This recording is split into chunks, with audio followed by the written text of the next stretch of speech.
I having used your to be conjure a stolen. Staff Ellie main in raids, and I have my flashbacks of lightning hammer. trying to pick up my banners, Yeah. but accidentally picking up someone's conjures instead. Oh. Saying tough luck, buddy. Sorry Yeah, about your you luck just there. kept. Do you immediately drop it just to disrespect Oh, them? immediately drop it. Yeah. Immediately. Destroy it. It's gone. They no Like someone longer left have their access to trash on top of my banners. it. gotta move it. Why is Power Mechanist ranged, crazy DPS, tanky at the same time, and has really good utility skills? Why? Why is that the case? I think you can broadly say that there should be some rules that balance follows. Like, the more utility you have, the tankier you are. If you're ranged, you should do less damage, right? That's basically the rule. And there's a lot of builds in the game right now that don't follow that rule. And it seems that ArenaNet... Look, I don't like saying something like this because I think that, we don't know, like, what the thought process is. But with a lot of the decisions that ArenaNet make, it looks like ArenaNet don't care about that. That's what it looks like. That might not actually be the case, but it appears that ArenaNet don't respect the idea that you should have trade-offs for being able to do stuff. Like, if I'm running a meta train and we're at Octovine, the people are so programmed to thinking that you go to Death Branded Shatter after, like, because that's like what everyone does, that if you say we're not going to Death Branded Shatter, you'll get multiple people in squad chat who are like, why not? Why not? Why can't we go to Death Branded Shatter? Why aren't we going there? Why are we doing this instead? Well, like, they are so, like, if you change the order, they will flip out on you. And that's been my experience. Maybe I just get really nice people in my squad, Yeah, you've cultivated a nice, happy community. I have not. Yeah. So that's the difference. Boom. You can stop bullying me now, chat. Please. I can't take it anymore. It's too much. It's far too much. But anyway, welcome to TeaTime, everyone. We've got some exciting topics to talk about. Talking about Steam, new player experience. Got some balanced stuff coming through there. We've even got unannounced projects by ArenaNet. ArenaNet is Guild Wars 3 confirmed live. Okay, well, actually, not really. And don't repeat that. Gonna be like and definitely don't clip that. Yeah. Oh my god. So watch out for that one. But anyway, welcome to the stream, everyone, and welcome to my wonderful guests. It is Nike. He's here. He's still here. And Lara, who's also still here. I'm very excited about Guild Wars 3. I saw an article on a website talking about how Guild Wars 3 could be a thing. So that's why I'm here. I'm excited. Cannot wait. Yeah. I mean, I'm excited too. Now that I've read that one article, it must be true. In fact, actually, it is completely 100%. True. All of the wild speculation going around right now, I love it. And it's fully confirmed at this point. So have fun with that, ArenaNet. That probably is quite frustrating for them, right? Because now everyone's going, wait, Guild Wars 3? It's confirmed. Oh, wow, we're expecting Guild Wars 3. And then when it's not Guild Wars 3, they're going to wait, you promised us Guild Wars 3, but actually not really. When's the Guild Wars 3 Steam release? Ooh. That's the big question. Yeah, I mean, they'll probably launch it on Steam. Right, oh, yeah, because they're going to do it, right? Like, it's big. And in fact, I think that's a kind of a good place to start, actually, because this has been a pretty anticipated thing, actually, in my opinion, the Guild Wars 2 Steam release. And I think there's a bit of trepidation, like, will it be big? Will it do anything? I think that's actually a pretty good question. I'm not actually sure, to be honest, like, how impactful it's going to end up being. But for better or for worse or for nothing, it looks like we're really moving towards it now. And by really moving towards it, it appears that a release on Steam for Guild Wars 2 may actually be happening on the 23rd of August, which is really not that long, actually. You wouldn't expect that, considering that we haven't really heard anything from ArenaNet yet. Just so everyone's aware that the reason why the 23rd is looking super, super likely is because recently the Guild Wars 2 Steam page got updated, some new graphics, some new text, and some of the kind of under-the-hood database stuff is publicly exposed through an API on Steam, and who'd have thought it? The release date in that database has been set to the 23rd of August, which happens to also be the 10th anniversary of Guild Wars 2. So it kind of makes sense, right? Okay, well, it's 10th anniversary, big hype. Guild Wars 2's been around for 10 years. We already know they're doing a stream. Well, they always do that, I guess, but there's a stream there, so it's like another good timing there as well. So yeah, it actually looks pretty likely, that we're going to be seeing that release. And then on top of that, we've got a bunch of new player stuff that has been hitting the game over the past few patches, with like the world bosses getting revamped. We've got different settings and default keybinds, right? DX11, all that kind of stuff. Seems like it's lining up. What are we thinking about this? Steam release? Hype? We excited? I'm excited. Yeah, definitely. Being able to like hang out in Queensdale and be like, welcome new players, and hand them out care packages. That's me. That's what I'm going to be doing. Yeah. Yep. I'm going to be handing out, 8 slot bags to all the new players and like giving them like starter food. Mm-hmm. It's going to be a very Peepo happy situation. You're going to give them runes. Yep. 6 matching green runes. Yep. Just to make... No, what I'm actually going to do is portal them and make them fall to their deaths when they take the portal. Yep. Wow. What's actually sad is that some people are going to do that, right? Like, psych! Oh my god. You know what it reminds me of? It reminds me of when the game went free to play, which is like years and years and years ago at this point. Like, you're kind of joking, but there were people in Queensdale handing out newbie packages, and it was actually pretty wholesome. I'm actually really, really excited. I actually think it is going to be big. I remember when Terra, this MMO that everyone's kind of forgotten about, I remember when that came to Steam, and like I played it just because I saw it was on Steam. I was like, wow, I can just download this on Steam. Let's give it a shot. So I think it's going to be the same for Guild Wars 2. I actually 100% was convinced it was not going to happen for the 10th anniversary. I was like, that's just... It's too early. They're still working on all this like new player experience stuff. But then they did this patch and they actually like implemented all of the new experience stuff. So it could actually happen now. I was wrong. I actually think it's pretty likely now even. Yeah. I was expecting it to be a little bit later as well. Kind of after season 1 was fully implemented into the game, maybe another few rounds of additional changes.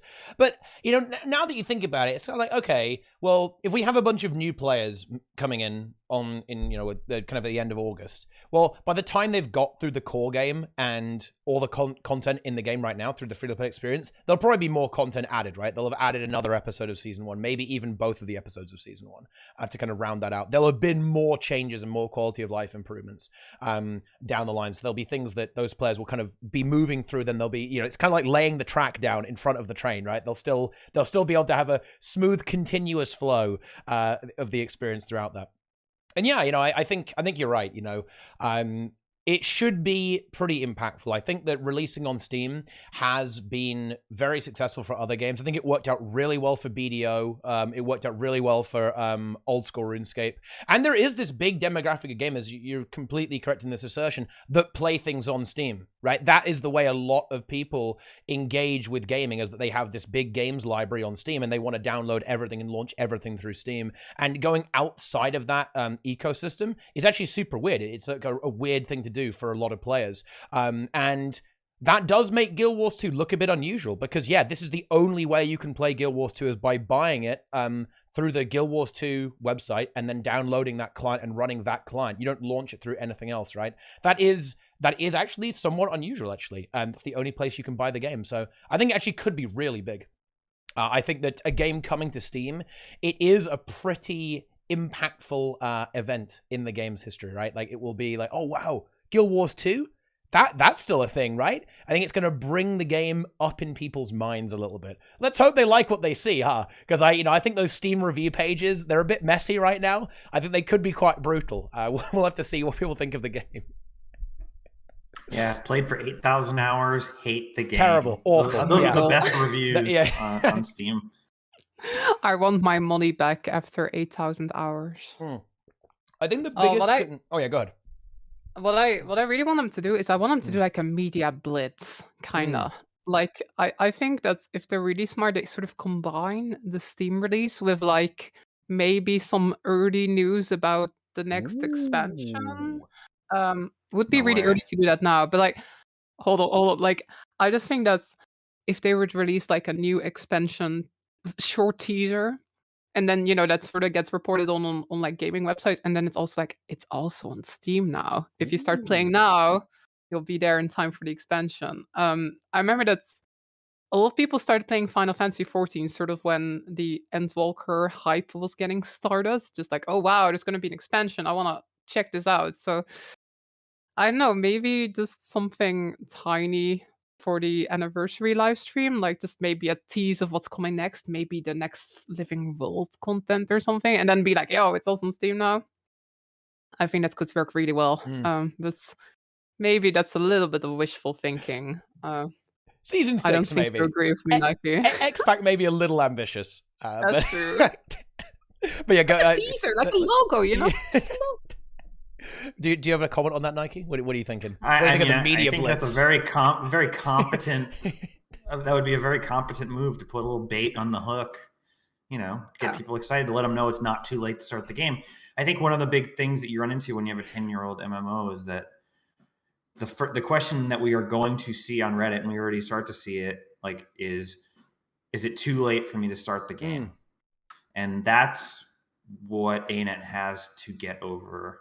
That's the barrier for the average person who would consider it, is it's not too late to start the game.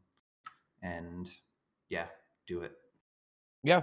Especially with like Guild Wars 2, right? Like, you know, the game that doesn't have a gear treadmill, you can get up to like exotic gear super fast. The Senate doesn't take that fast. Doesn't take that long. I feel like if anything, if there's any MMO that's like still very easy to get into, it's actually Guild Wars 2 compared to some of these other ones. Like I said, I've been playing some Final Fantasy, and it's like, yo, play this story for like 400 hours, and then you can join the end game. That's in Guild Wars 2, you don't have to do any of that stuff.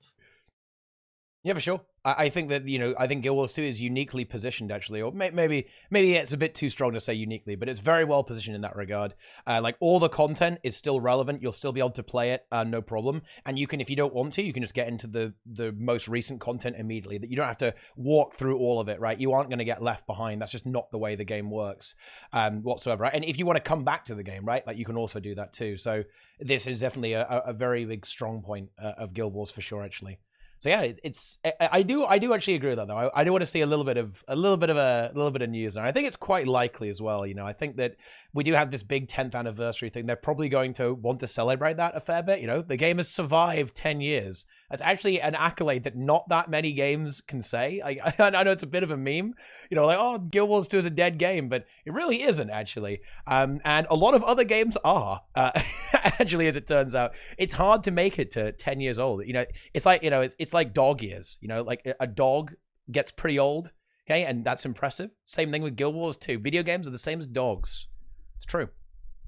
It's so strange to think about, because when Guild Wars 1 was like 10 years old, I think we were already like 3 years into Guild Wars 2. Like, it's that Guild Wars 1 did not last nearly as long as Guild Wars 2 did, which is just, even though that game was very successful, I think it was pretty much like the just didn't have a cash shop, biggest, or it did, but it wasn't like right, a fully monetized deal. Like, yeah. If it had launched for the cash shop, things would have been. We'd probably still be playing Guild Wars 1. That is actually my only main concern about the Steam release. And it's actually the way the game is sold. And I'm very interested to see how ArenaNet is going to tackle this. To be more specific, right now, you can buy the game, and then you have to buy all of the living world, right? Kind of baked into that, right? You have to buy the seasons individually, then you've got the cash up on top of that. Like, on Steam, you do have, how would I describe the type of gamer on Steam, right? I'd say a little bit more engaged, a little bit more invested in the industry overall compared to the average gaming population. As a result of that, they can be, they are a little bit more sensitive to monetization in that regard, particularly stuff like DLC. So I'm really interested to see what people make of that, actually. Like, it is all clearly, you know, explained, right? Like, how it all works there.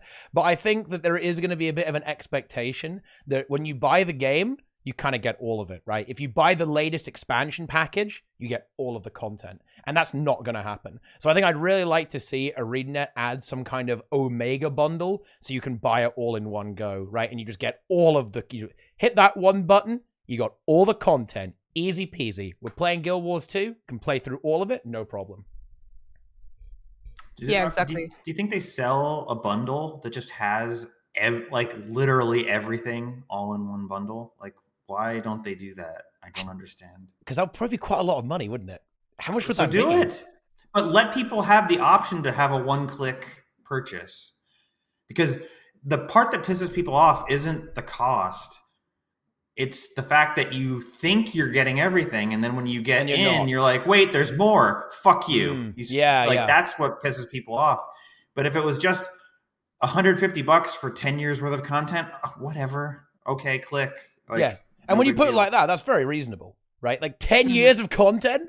Like, yeah, I think $150. I mean, that's a hefty price tag, right? That is a bit spooky, right? Would it actually be that much though? Like POF Heart of Points is 30, EOD is 30, so that's 60, and then I don't know, maybe for like 25, like 85 in total. Could be.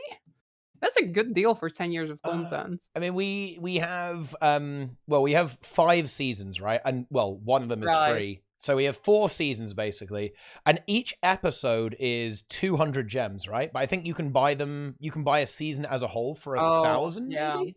I think I think you can actually buy them. So you're looking at 3,000 gems. Yeah. So actually, it's not that bad then.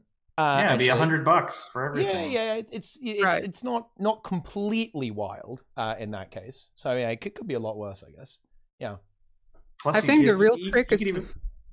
Oh, sorry, go ahead. You got it. I was just gonna say, you just throw in some bullshit for people that buy the whole bundle at once, like some cape or something. Some whale cape. You can get those. You can get the mount skins, right? It's big. Yeah, you get a title that's like leap before you look or something like that, where you just buy the whole thing without having ever played the game. But the real trick is just that people know what they're getting, I think. Like just, having 2 purchase options. And then even if people go for the base option kind of, right? Like I'm just getting the expansions or just the first 2 expansions. At least they know that they bought the cheaper one and they know that there's something that they're not getting, right? I think the issue now is just that people would get the latest expansion and then sort of assume that all the rest is included, right? Yeah. It's just the most important part, like you said, is not even that much about the money. I think just people don't want to feel like they were misled a little bit, where they think they have everything but they don't. That's the most important part. Yeah, it's a very hard thing to do because of course they don't want to give it away for free. Like, oh yeah, Ada, just put that in the game for free, okay? No, just give all your living world away for free. What's wrong with that? Just do it.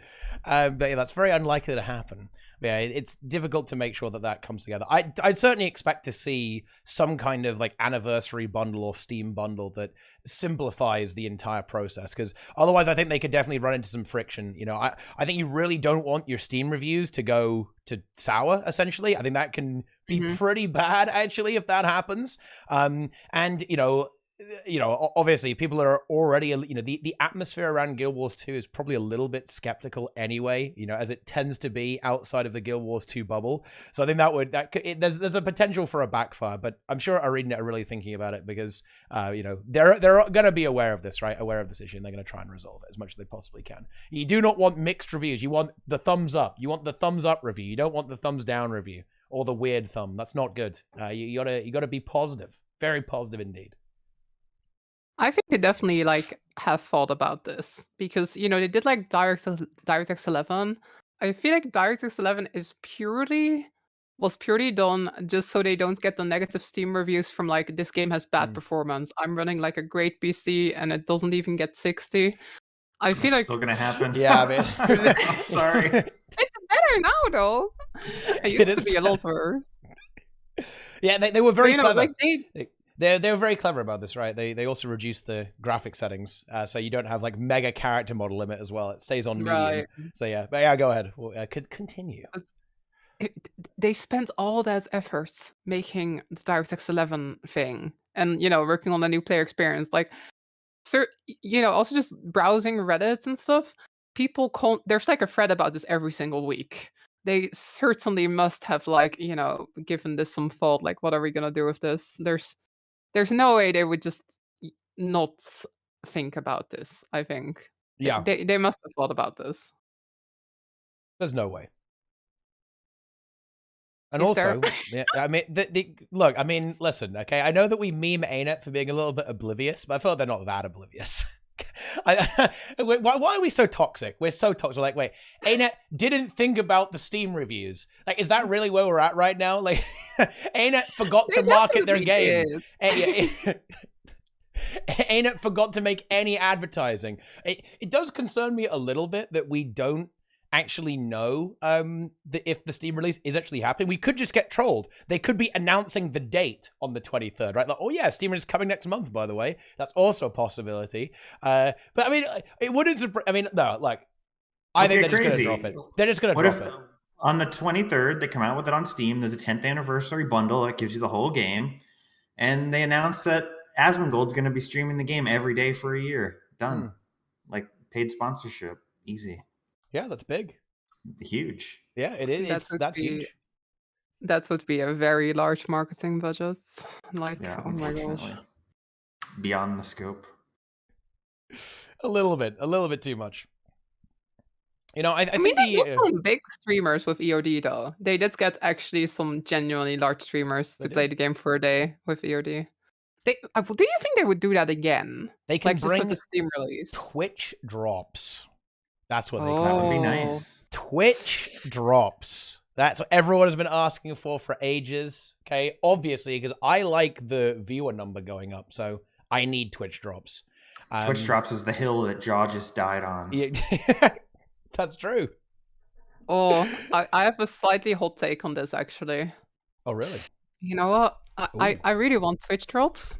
Ooh.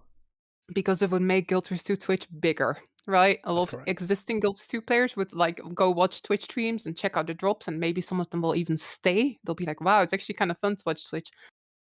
I don't think it's that good at bringing in new players though. Like, have you ever gone like, oh, that game doesn't have Twitch drops, guess I won't play it. Oh, that game does have Twitch drops, I'm instantly gonna play that one because I want to get Twitch drops for it.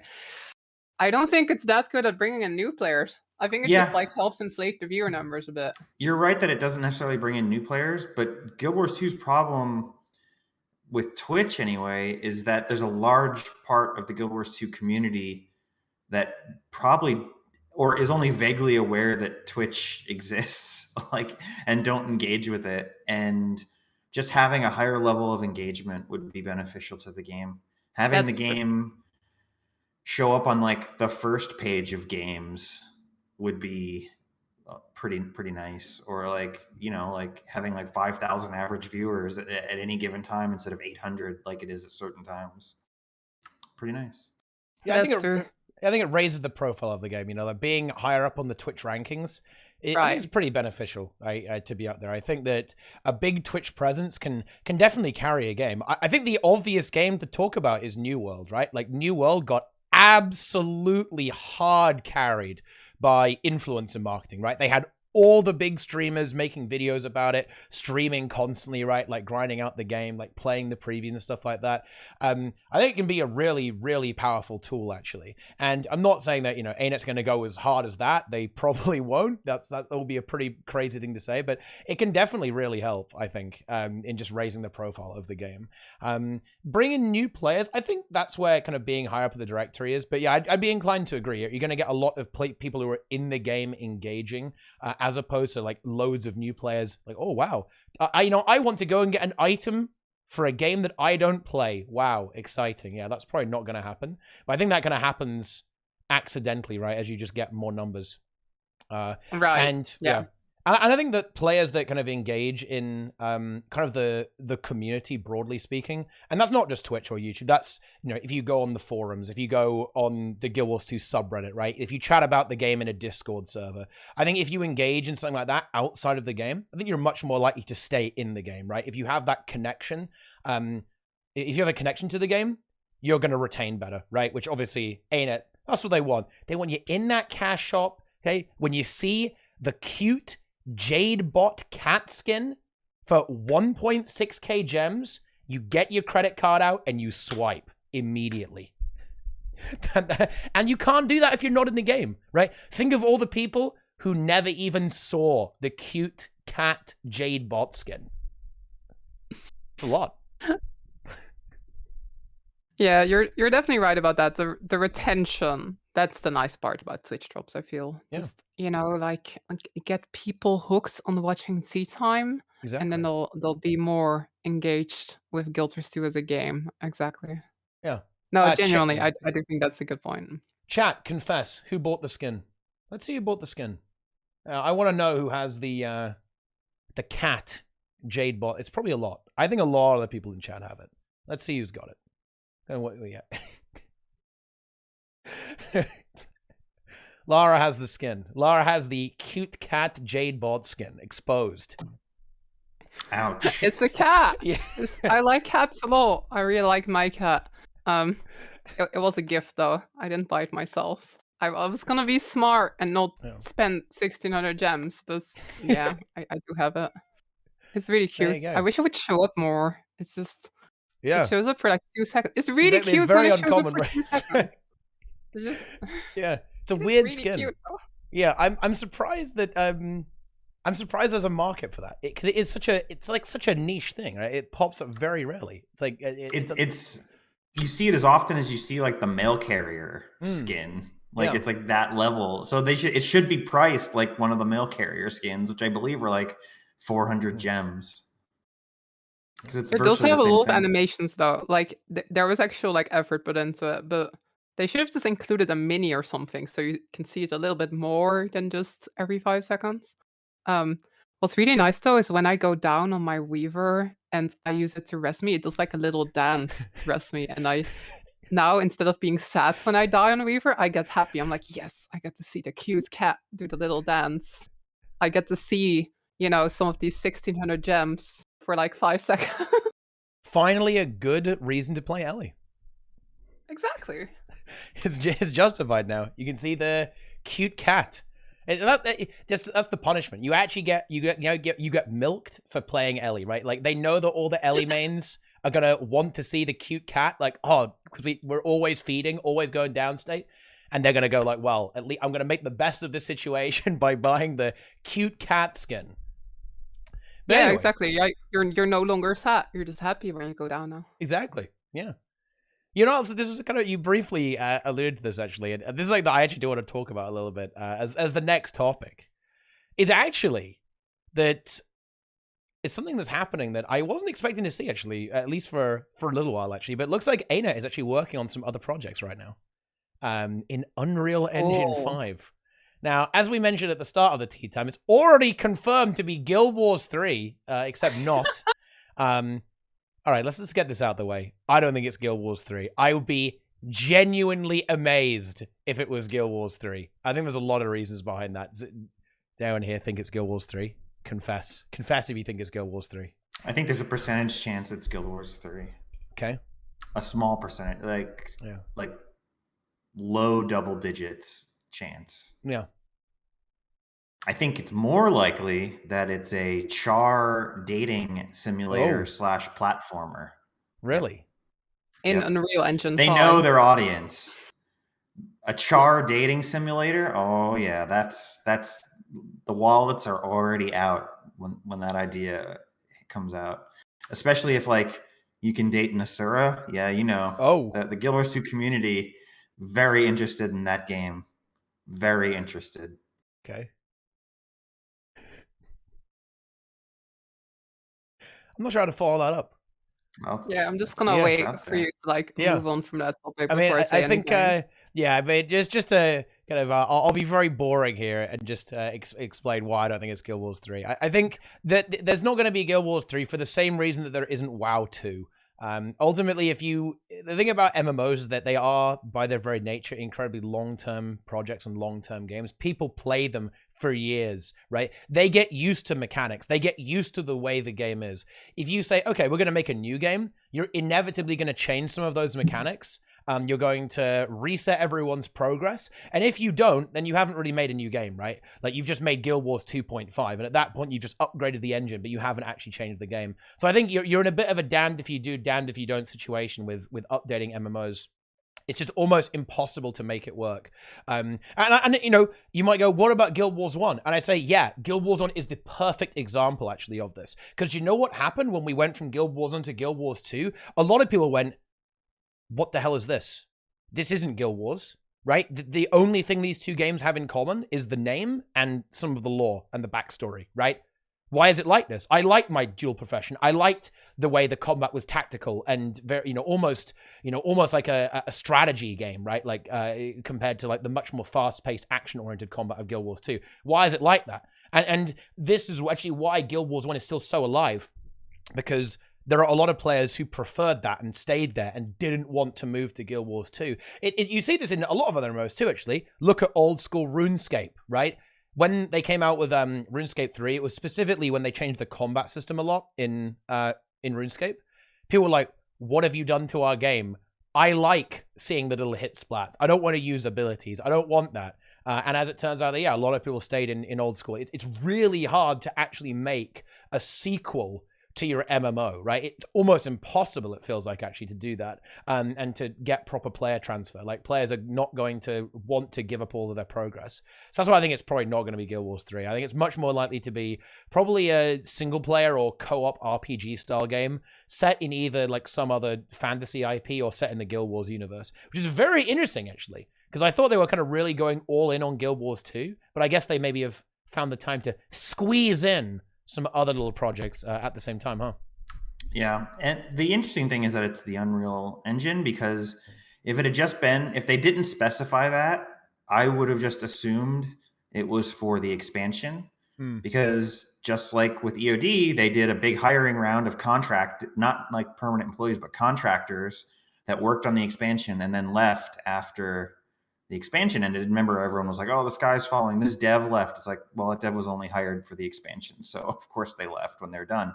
But I would have assumed that was what this hiring round was for. But the Unreal Engine does make it seem like it's not Guild Wars 2 related at all. Yeah. And the fact that they said it's an existing IP, and we know for a fact that they were working on the Dune game that fell through. So maybe they've licensed another IP that is kind of risk-free. Yeah, I think Even like not talking about what it is, though, I think it's a really, really, really good sign that they're working on side projects again. Like, it just shows to me that the studio is growing and that there is actually some breathing room for them to like do something else on the side, while we know they're also working on more Guild Wars 2 content. So it's sort of, it feels like, like we were at this low when those layoffs happened and like all these side projects got canceled and stuff. And now, the studio is sort of back in a position where they can actually do that. So that part just makes me happy, just knowing that the studio is probably doing a lot better right now. And this is actually, possible for them to do. It's exciting or terrifying, right? Didn't work out super hot the last time they tried it. But hopefully it works out a bit better this time. Yeah, it's not ideal to have all of your eggs in one basket when it comes to this sort of stuff. You don't want to live or die by one game, right? Particularly when it's a relatively old game as well, right? Like, you want to keep trying to make new things, and it is something that as a player of an old game, you have to think about, right? Like, eventually the company is going to want to do something else, right? They are going. Look, I hate to say this, guys, but yeah, Guild Wars 2 at some point probably will end. There will be a point. Ooh, this is getting a bit dark, isn't it? There will be a point where there might not necessarily be more content for Guild Wars 2. ArenaNet may move on to another project at some point, right? And essentially the game will go to maintenance mode for reals. Here's the thing, though. Oh, sorry, you got. I was gonna say, when your boss is NCSoft, who has been known to pull the plug on Alive games because they want to clear space, like you can never feel like safe knowing that NCSoft could just go, yeah, we're pulling the plug on this, and we want you to like 100% focus on some new IP. And sorry for the existing players. Sorry about your luck. See ya. To be clear, gamers, by the way, I think that Guild Wars 2 has an absolute minimum 5 years left in it. I would say 5 to 10 years, maybe even more than that. Who knows? I mean, I think the game is doing really well right now, right? And hey, if the game's doing well, then there's no reason to ever stop, right? I think the devs, actually really like Guild Wars 2 as well. I think more people would run and hide from the putrid code base if they didn't actually like the game. So I think they're doing okay in that regard. But yeah, that's not copium. Wait, do you guys seriously think? How is that copium? Do you guys seriously think that the game is going to die within 5 years? There is no way. Like, No. The chat, they're delusional. Okay, like they're the people who think the game is actually on its last legs are insane. Game is fine. The amount they've invested, like that's also a huge reason of why I don't think it's Guild Wars free.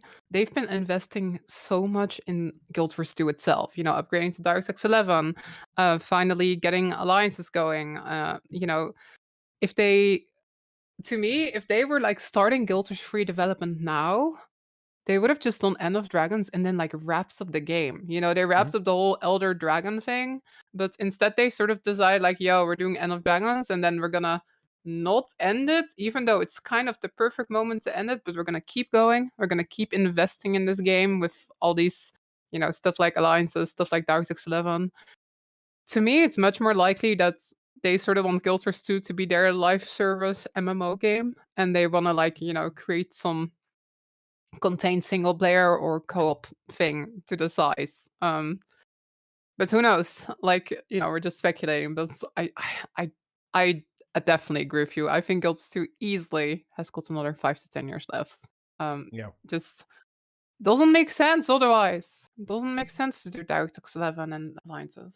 Yeah. There's just no way. I think, you hit the nail on the head there, right? Like, there's so much going on in the game. We have that full engine rework.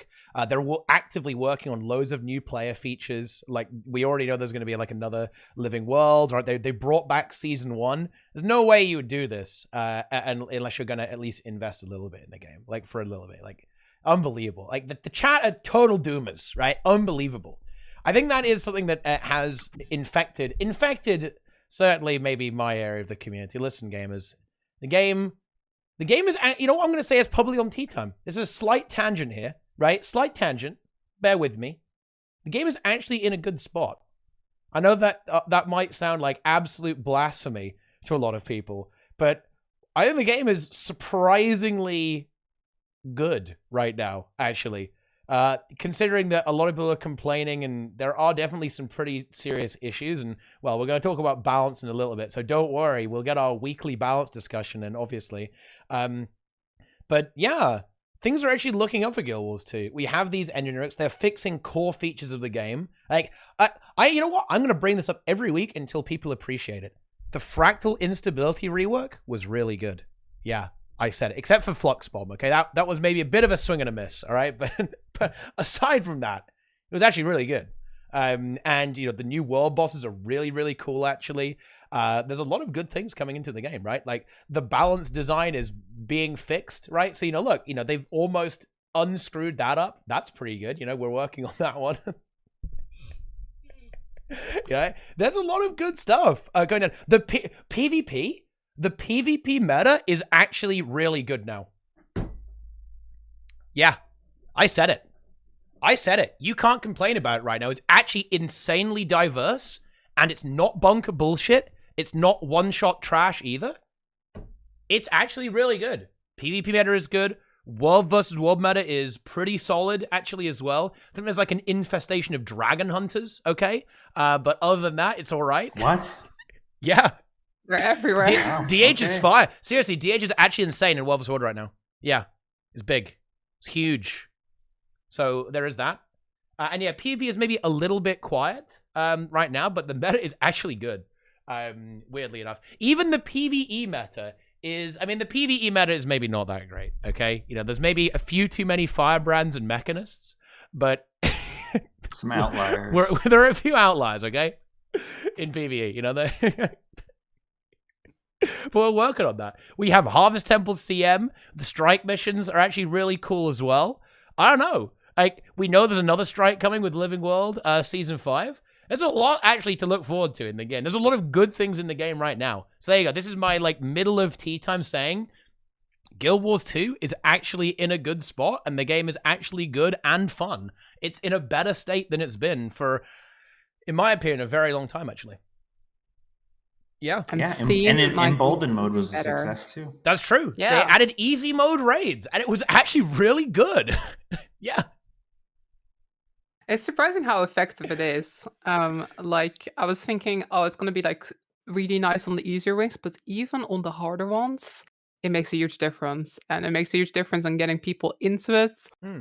I would love to see some statistics on like the raid scene. I would not be surprised if the raid scene has like doubled in the past month just because of emboldened modes. It just gives people the confidence to have a go, right? Yeah, Like that's exactly. the big thing, and because you're absolutely right, Lara. This is a slight tangent, but I think it is worth talking about emboldened. It doesn't actually make the fights that much easier. Like that is the this might be a slightly weird thing to say, but it's 100% true. Emboldened doesn't actually make it that much easier. Because a lot of the time, you're not going to die to damage a lot of the time. Unless you don't have gear, right? If you don't have gear, then yeah, sure. You know, if you're in like greens, then okay, yeah, you might be able to kill the boss in time. But in general, you're always going to die to mechanics, almost all the time in raids. And emboldened, people perceive it to be a fair bit easier. And because it's perceived to be easier, people aren't as anxious to have a go, and they find out that, oh, actually, wait, I can do this. Yeah, I can do it. I can do it. And then they try something else, right? They'll try it without emboldened because they have the confidence to do so. Like it's saying I think emboldened to me is like a very psychological thing, right? And it's a good. Well, I think with players that are learning the fights, like look at Doom for example. If you need to have 9 greens to kill Doom, that's 9 chances that someone's gonna miss the big one and wipe the group, or just fly into the center. But if you can phase him to 10% after 4 greens, that's half the chances to screw up the mechanic. So the DPS like totally helps you avoid the thing that actually will wipe you. We even got challenge mode buffed rewards now in raids too, and in stripe missions. Wow, I'm just listing off all of the really cool things I've done to the game recently, all the fun things you can do. And you know what? Actually, I'm not gonna get dragged into some kind of meme-tastic debate with Twitch chat right now. Actually, what I'll do is I will challenge you. I will challenge the viewer, dear viewer. If you're really down about the game, why? Tell me why. Because I think that if you look at it, you'll go like, oh, okay, maybe it's not so bad, actually, right? I think it's very easy to get caught in a cycle of negativity, actually, and to just go, oh, I hate the game sucks, the game is terrible, like, I hate this thing about the game, it's horrible, uninstalled, trash game, horrible video game, right? But actually, I think if you really take a step back, and you look at it, you'll go, huh, it's pretty good, actually. Game is kind of fun. Game is enjoyable. The video game is giving me the happy juice. It's fun to play. I think that's what you'll encounter.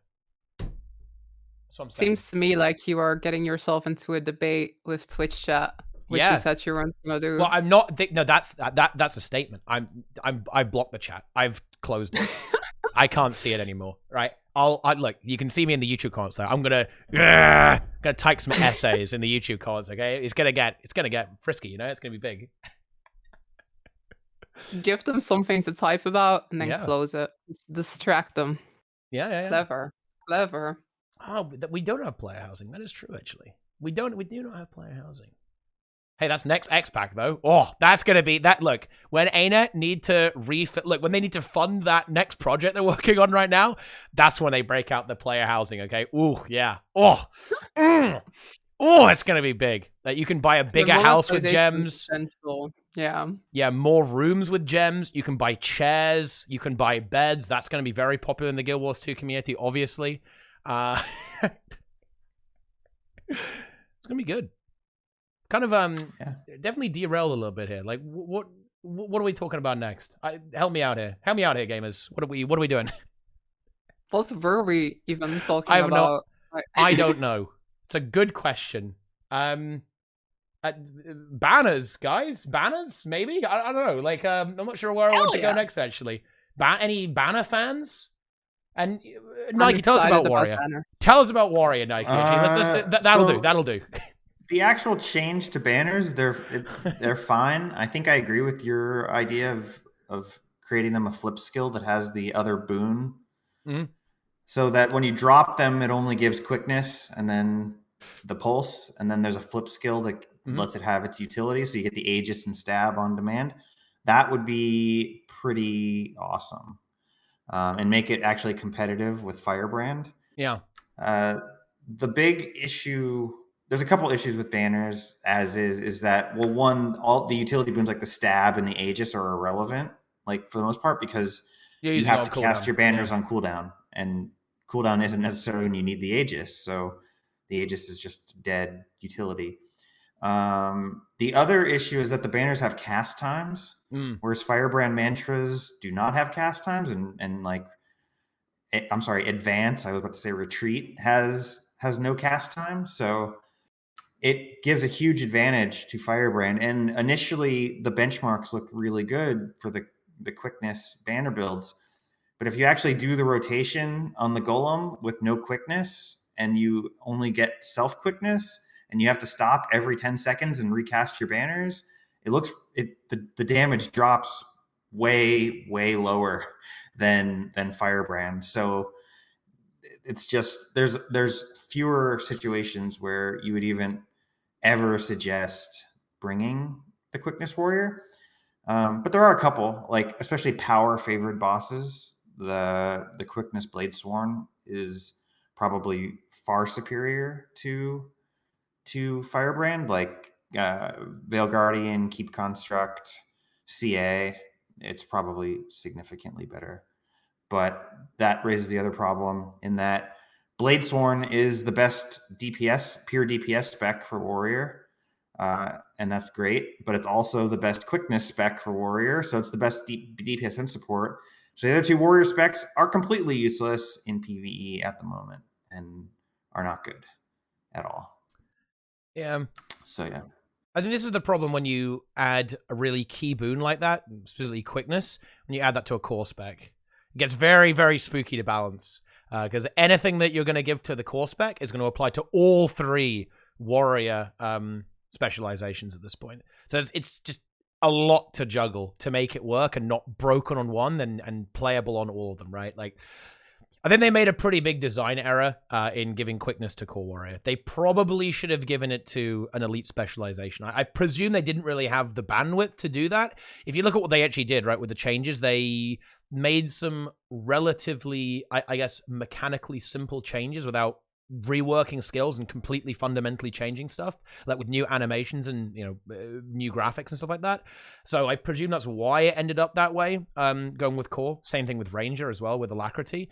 But I think you've really set yourself up for some difficult design problems by doing this. And yeah, Bladesworn, it's funny, right? They were like, we don't like the fact that Catalyst can do a zillion damage and also give quickness at the same time. And they've basically done that with Bladesworn, right? At this point, like Bladesworn has kind of got back to that, point. And I think you can basically do the exact same thing, right? You could stack a bunch of Bladesworns and run no boon duration and just blast with that. It's meta defining. Yeah, according by ArenaNet's definition. Exactly, it's going to be nerfed very soon. You better watch out. That would be bad. Imagine if they did that. They just nerfed Bladesworn. Like, you know what? We're just going to destroy Bladesworn here real quick. Then Warrior can just go down to 0 playable builds. That'd be great. That's how it's intended. That's big. To me, it just feels like they try to hit two birds with one stone. It's like they were like, we want to get rid of banners. We want to get rid of the idea that you always need to run a Warrior. And also, Warrior doesn't have like quickness or accuracy, so let's make that the banners. So, which again, like you said, makes it really difficult to properly design around that. What I don't understand, and I'm sure there's a reason for this, but like, if I was the person that would have like come up with this or something, I would have put something on Spellbreaker, right? Like the chance to make Spellbreaker actually like relevant in PvE. Like, you make Bladesworn and Berserker the DPS ones, and then Spellbreaker is kind of the supporty one or something. But again, it feels like they try to sort of do two things at once. Get rid of the banner, and then, oh right, the banners are still here. Let's make those the quickness tools. Gotta say though, I am very uneducated when it comes to this, because Warrior is the one class in this game that I have never played in 10 years. I actually made myself a Warrior like this week because I was excited for the changes. And I don't know shit about Warrior, but it seems cool. When I saw it, I was like, wow, they actually get Aegis and stab. This is awesome. But It's a little bit unfortunate the way you're describing it, that you have to like cast the banners off cooldown and you can't really time it. Yeah. Yeah, Ugh, that's awkward. it's not totally doom and gloom. It's Definitely playable. better, right? And the damage is low, but I think core warrior is actually really quite fun, and not as bad as you think, because it can get 100% more than 100% quickness uptime with 0 boon duration, and it has and it only needs 2 banners, whereas the other the Bladesworn is a triple banner build. So you always have a free utility slot that you can bring for actual utility, which gives it something to be said for it. So it's really good. Yeah. I think the key thing with this round of changes to Chronomancer and with the warrior stuff is that the design is okay, right? It's not mechanically not going to work. In the initial iteration of quickness for warrior on the 28th patch, the design was unworkable, right? It was, no, you can't have this in the game, right? Whereas now we've moved to a position where, okay, this makes sense. It has the tools to be good. We play with the numbers a bit. Maybe we change the way the secondary boons are applied to a flip skill so you can actually control it and you can use it reactively. Then, okay, we're in business now. But yeah, like it's very nearly there. That's the important thing with this. It's going in the right direction. It does kind of terrify me that this is necessary, because this is really sad to me, because the balance patches we're going to get now, so the one that's coming up on the 23rd of August, and probably even some of the stuff that we see in October, all of that is going to be undoing the damage that was done in June, right? Which is really sad, considering that, that's a lot of patches that are essentially being wasted cleaning up the mess of the other one. And we know that it's hard for them to do stuff. It takes them a while to make these changes, right? We don't see Omega patches come through. It's a relatively slow iterative process. So it definitely sucks. And I really hope they're able to nail the balance down quickly and, release the balance manifesto they've been talking about for a while, right? And discuss where they want the game to go and some of the reasoning and their goals within the game. Because I hate to say it, but I think the biggest thing that's causing negativity in the Guild Wars 2 community right now, certainly in the endgame, more veteran scene, is absolutely the balance. I think the balance patch totally derailed the energy for the game, like the hype train or the excitement about Guild Wars 2. Certainly in my neck of the woods, in my community for sure. It utterly derailed it, and it knocked everyone's confidence in ArenaNet, because it was like, oh my god, how did they ship this? How did it make it through QA, right?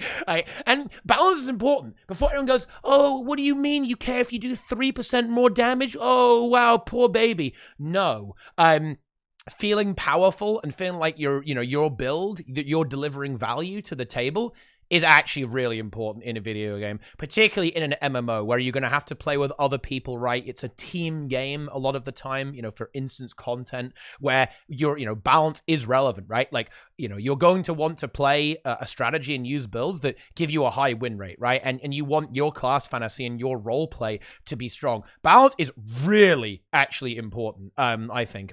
Even in PvE, people tend to underestimate how important it is in MMOs for PvE content, but it is absolutely essential, like with the enjoyment of actually playing the game. Like it's kind of a little bit less relevant for like open world, I guess, because the content's very, very easy. And in this case, the balance patch is a big success, right? Because hey, now you can actually deliver value on your support warrior pretty easily. But for like the instance content, which is obviously where a lot of players are starting to move, with the strike missions coming out, like you want to make sure that you're actually pretty powerful, right? Yeah, and a lot of that is just getting the damage numbers for a lot of the DPS specs at least within the range. Like if we want to say that like power mech or whatever the easiest build to play is good, I mean, I'm fine with that being the baseline. But like every other class should at least be in the ballpark of that. And the fact is that like very few are.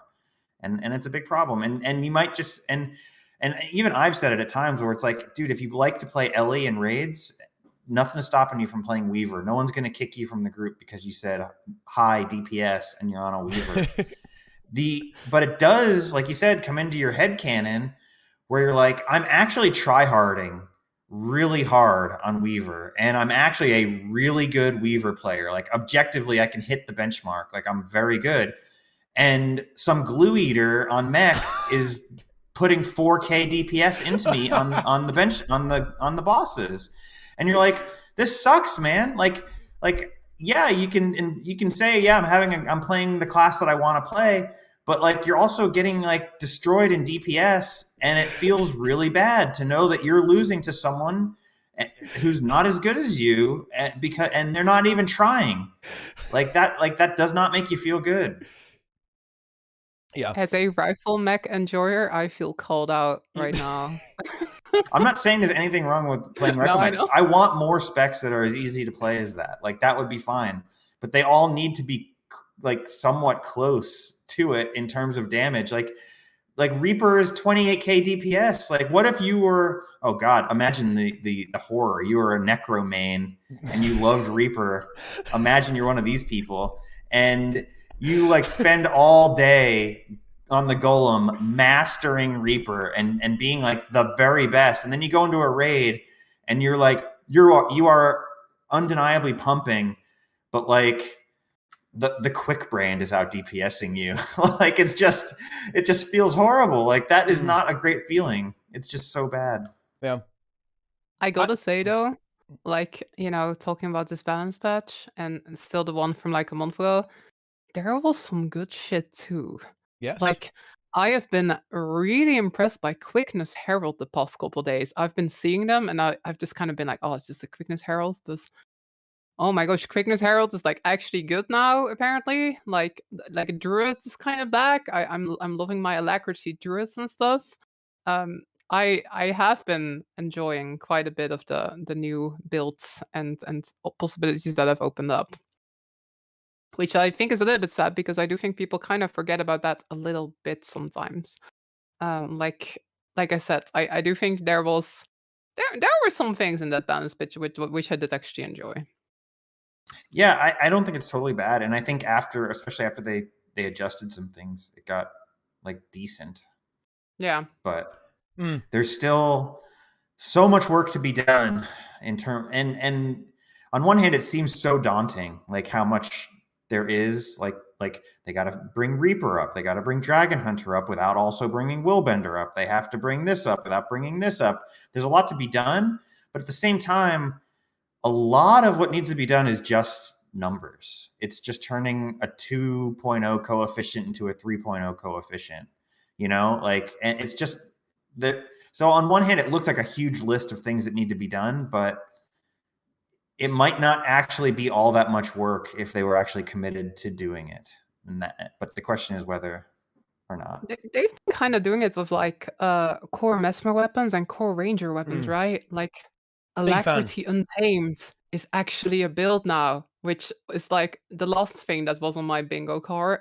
I guess I just want to see more of that. You know, go to those Reaper greatsword skills or whatever, and just tune those numbers a bit, like you're saying.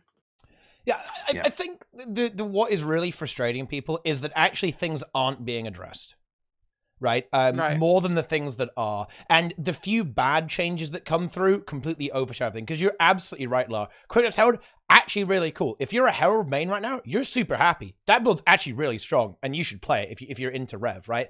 But the problem is that there are a lot of design inequality issues that don't get addressed. Like, why is Power Mechanist ranged, crazy DPS, tanky at the same time, and has really good utility skills? Why is that the case, right? Why is it that Firebrand does loads of damage, gives quickness, has insane utility, and is really durable at the same time? Why is that in the game, right? Like, I think you can broadly say that there should be some rules that balance follows. Like, you know, the more utility you have, the tankier you are. If you're ranged, you should do less damage, right? That's basically the rule. And there's a lot of builds in the game right now that don't follow that rule. And it seems that ArenaNet... Look, I don't like saying something like this because I think that, you know, we don't know like what the thought process is. But with a lot of the decisions that ArenaNet make, It looks like ArenaNet don't care about that. That's what it looks like. That might not actually be the case, but it appears that ArenaNet don't respect the idea that you should have trade-offs for being able to do stuff, right? Right now, there are some classes that can do loads of stuff with no trade-off, and there are some other classes that can't do anything and don't get any compensation for that whatsoever, right?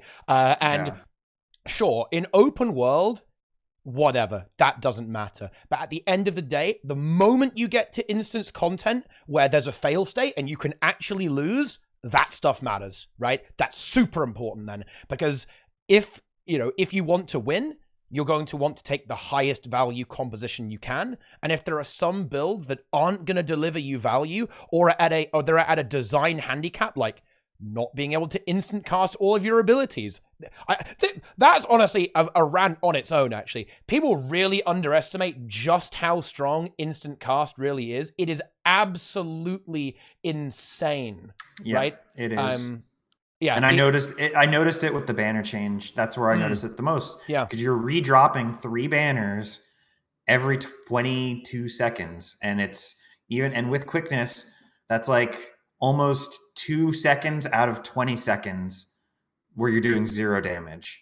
So 10% of the time, essentially, you're doing 0 damage. So that's just the fact that those aren't instant cast is a 10% damage penalty that Firebrand doesn't have. And that is a huge penalty. And also, this is something that you alluded to a little bit earlier as well. Why does Firebrand only need 1 utility skill to give quickness? I have 2 free slots, right? I can give stability as well, and it's like a very low trade-off. Whereas if you're playing Warrior, you're gonna need quite a lot of banners. Although I think you actually can get like 1 free utility slot in a lot of the time, actually, on some Warrior builds. Yeah. But Firebrand has 2, right? What about a Lakmek? A Lakmek has 3. All of your stuff is in your traits, right? You can actually drop all 3 of your utility skills and change them around, no problem, right? That is a serious problem. Like, I don't know how to actually express this in more serious terms. That is such a huge advantage. Instant cast is broken. It's absolutely so broken. important. Yeah, like it's so crazy that you can get away with this. On certain builds, you can take any skills you want on a Lakmek, and you're going to be fine, right? On Firebrand, you can take a billion amazing utility skills. Like, whereas on a lot of other classes, you're going to be forced to basically fill your entire bar. It's very unfair the way some of these classes are designed, right? They're inherently already kind of kneecapped by how they're designed. Like, that is the issue that ArenaNet really needs to solve, in my opinion. Like, you can play with the numbers all you want, but if these underlying design issues aren't solved, it doesn't actually matter that much, in my opinion, because the design is just so powerful on some specializations that it will always overwhelm, right? It will overwhelm the other options. So there's another balance thing that no one has ever brought up, and it occurred to me yesterday that, okay, so which boon is more powerful, quickness or alacrity? It's quickness, right? Like, I don't think anyone would, if you had to pick one or the other, you would go with quickness. I think it's actually surprisingly close. It feels bad not to have. I mean, if you did benchmarks with just one or the other, you would see that team DPS is higher with perma quickness than with just no quickness. But I'd be curious on what win rate would look like. I don't want to nitpick you too much here, actually. I feel like alacrity is actually arguably the stronger boon, because getting your defensive cooldowns back faster is really good. Okay. But yeah, in terms of what you're going to notice more in your gameplay, yeah, you're going to notice quickness more, right? But yeah, for sure. And so what I'm also going with here, what I'm getting to is ArenaNet balances quickness and alacrity like they were equal. The trade-offs that ArenaNet asks professions to make, to give up, like the damage you have to give up to maintain perma quickness, is the same thing they ask them to give up to make perma alac, which means perma alac, like alac builds in general, or no, I should be more specific. Alac DPS hybrids like Renegade and Spectre feel worse than quickness DPS hybrids, because you give up more to make a weaker boon. And that same reason is why, and I notice it's a bigger deal in open world, because no one plays builds that make alacrity in open world, because you give up a shit ton of damage to do so, and it doesn't feel as rewarding as giving up a shit ton of damage to make quickness to your whole Zerg. So it's one of these things where I think ArenaNet values those two boons as if they were identical in value, and I don't think that should be the case. I think that they should understand that quickness is a significantly better boon, and that a lack DPS hybrid builds like Renegade and Spectre shouldn't lose as much damage to provide perma lack, and that makes them better than, relatively speaking, necessarily to say like a healing a lack hybrid, or at least makes them more competitive with that. Because right now you would just always take a healing a lack hybrid if you could, because you don't give up any damage to do it, because you're not there for damage in the first place. So I guess that was a kind of a rant, but I think that is a huge balance problem that is just completely off people's radar. I think a large part of that is actually that players also value them equally. Like, I know that I do. When I make a squad, I want both quickness and alacrity, right? So I feel like the player perception sort of is a part of that. Like, I never in my head make like the trade of like, oh, should I get a quickness DPS or an alacrity DPS? I just want my boons, and that's all I care about. That's I certainly imagine that, if you're really trying to completely optimize, you definitely do have a point there. Yeah, I think in general, people are going to just kind of lean towards what is easy and convenient. I'm not sure if people are going to go to a crazy level of optimization. So I don't think it's necessarily bad if I don't think it's necessarily bad if like there is similar trade-offs there, because I think what ArenaNet is trying to push is like you have this concept of these key boon rolls, right? You're going to have your quickness roll, your alacrity roll that can do damage or healing. Quickness can do damage or healing. Then you have like a bunch of DPS on top of that, right? That also do a bunch of stuff. So I think that as long as that is vaguely intact, it's probably okay, and it shouldn't warp the meta too much.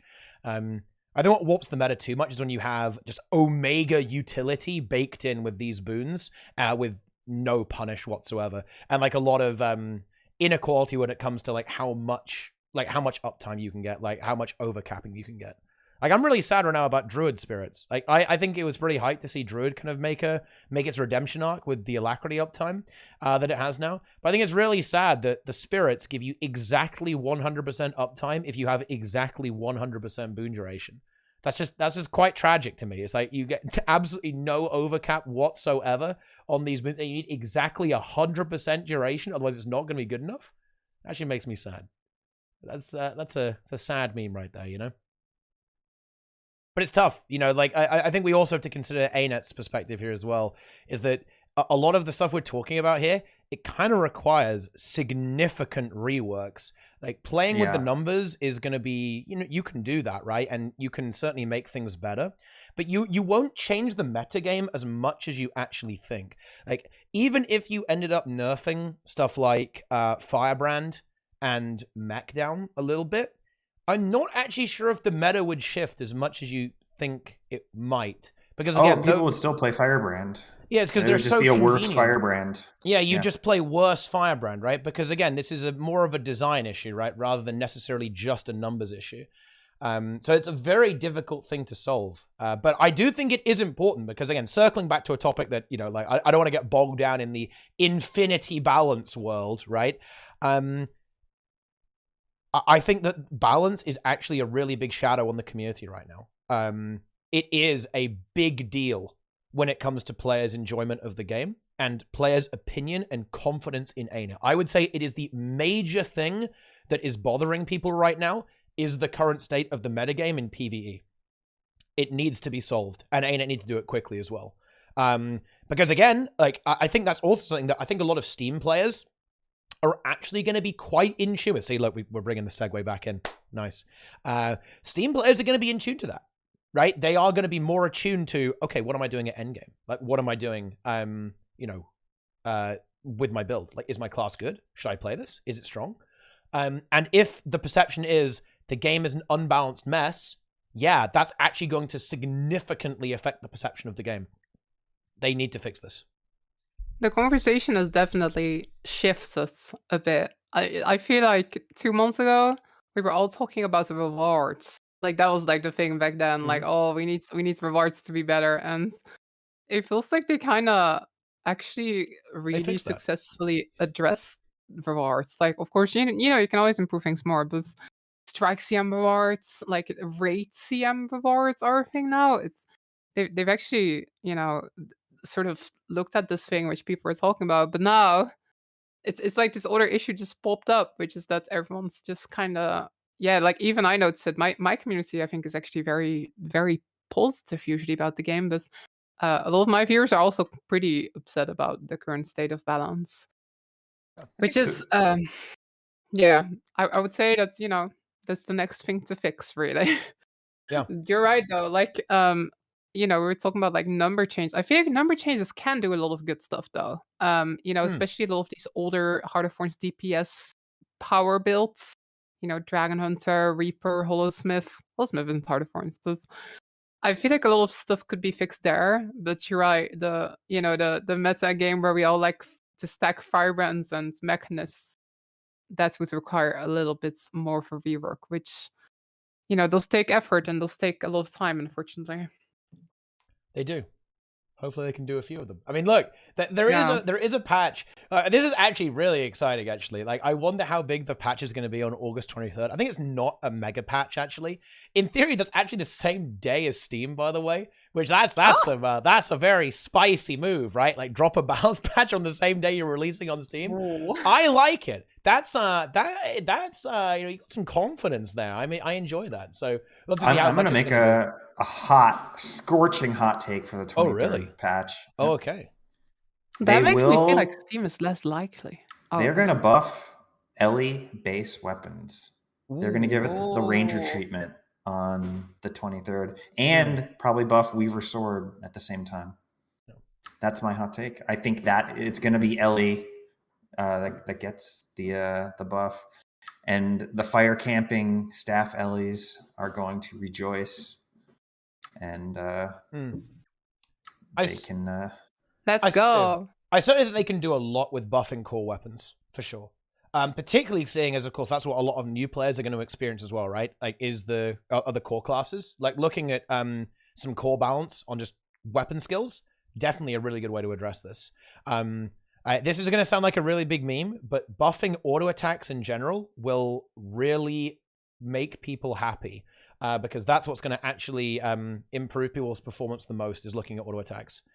Because that is actually where a surprisingly large amount of your damage comes from, even if you actually do like a full tryhard rotation. But obviously players that are maybe not so confident with that, buffing auto attacks and some core weapon skills is an extremely good way to make people very happy and improve everyone's performance. And, you know, it's actually funny, right? Like, this is, you can actually see this is exactly where the issue is with Elementalist, or where a lot of people have difficulty with Elementalist. If you look at the auto attacks on Elementalist weapons compared to basically every other profession in the game, their auto attacks are far weaker, actually.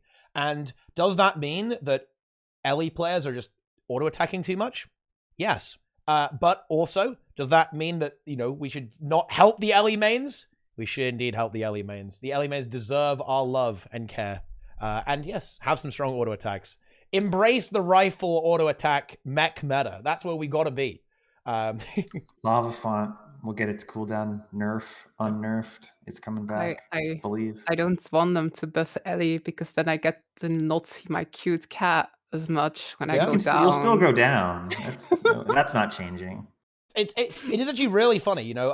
I was thinking about this the other day. I think the meta has been so power crept. Yeah, you could just give them Staff Weaver back. You could give the Ellie mains old Staff Weaver, and it wouldn't even be overpowered anymore. Like, that's how far we've come. It's funny because, like, Catalyst dead again because it doesn't have the hybrid quickness anymore with the DPS build, but Catalyst is still the second or third best power specs, and it got easier to play. So, like, not only did the rotation get easier, but it's still a very competitive damage spec, and it's just bizarre that like if people must hate the hammer or the play style, because it is very competitive. And if it was my class, I wouldn't be upset about 37k DPS. So there's definitely something there.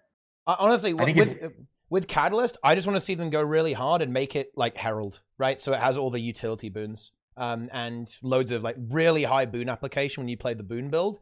So you give quickness and you give all of the. I want Herald, except it's watery and fiery and earthy and airy. There you go. Then that's actually a banger. That's a banger of a build right there. It needs some stability, I guess. One thing that would be great about buffing the base Ellie weapon damage would be it would be a DPS loss to use conjures, so that sort of solves the conjure problem also at the same time. I kind of like conjures though, isn't it? I like sharing abilities with your allies. I think that's pog. Oh yeah, I'm a big fan. People love it when you pick up their conjures. That's the best. It needs to be like the siege turtle, right? Where you have to give permission to other people to pick up the conjure. you feel permission to board the turtle. Give them permission to use your conjure weapon, otherwise you can always yoink it. I think if they would make it so that other people just cannot pick up your conjures, Eddie mains would be happy. You know, even if it technically takes something away, like giving your friends a lightning hammer. No, screw that. I want my own lightning hammer. I don't care about my friends. I want it to be just mine. Yeah. It's yeah. What's up? Flashbacks. Yeah. Flashbacks? I having used to your be conjure stolen? Soft Ellie main in raids, and I have my flashbacks of lightning hammer. trying to pick up my banners. Yeah. But accidentally picking up someone's conjures instead. Oh. I'm saying tough luck, buddy. Sorry about your luck there. Do you immediately drop it just to disrespect immediately them? drop it. Yeah. Immediately. Destroy it. It's gone. They like someone left their trash on top of my banners. Gotta move it. Moving on. You know, and as an interesting thing, actually, like this is kind of relevant to the Steam release, I think, in general. And it's specifically that we're getting another alliances test, or rather a world restructuring test, coming through relatively soon. It's on August 12th, I believe. So coming up very, very shortly. What this does mean, and this is another thing that kind of surprises me. I think a lot of people were expecting Steam to be after alliances were in the game. That's not going to be the case, though. It's going to be the opposite. It looks like alliances are actually going to be very much after the Steam release now. So that's kind of an interesting thing to think about there. And yeah, look, okay, you know what? Let's actually do a quick survey. Chat. Who here in the... if you gamers think that alliances will actually happen, put POG in the chat. If you think alliances will actually never happen and ArenaNet won't actually add them to the game, please put Kappa in the chat. I just wanted to sanity check myself. Because I think that there are some people who actually think that alliances won't happen ever. I don't know. Look, there's a lot of Kappas, actually. Look at all those Kappas. Wow. They don't believe. Faith. I think they're just being cynical. They could just be funny. They could, yeah. I mean, they might be attempting that. It's possible. Wait, what's the KPM here? Actually, I have a chat. I would bet that they did intend for alliances to be before Steam, but they've run into some technical snafus that delayed them significantly. I think that's just in general that it feels like Vault restructuring itself. They mostly have nailed at this point. They've done some tests. They they got some background stuff. I think just what's left is the alliance part, where you can actually like team up with different guilds and stuff. It's definitely happening though, y'all. Come on, they've been like having several programmers on this system for like almost like it's been like a year since they announced that it was coming back, right? I think it's been like a year. There's no way they would just now, like after all this effort, suddenly like drop it. It's definitely happening. I have faith, 100%. I'd be very surprised if it didn't. I mean, it is. It's already confirmed. We're gonna see alliances. I think it's really cool. And actually, to kind of tie this topic in with what we were just talking about previously, which was balance, they actually did some really interesting balance splits for World versus World. For example, the banner actually is really strong. Banner of Tactics, specifically the stability and super speed. It's split, so it's 5 stacks of stability in World versus World. It's actually really, really strong. That's kind of cool too. So they are definitely thinking about the game mode as well.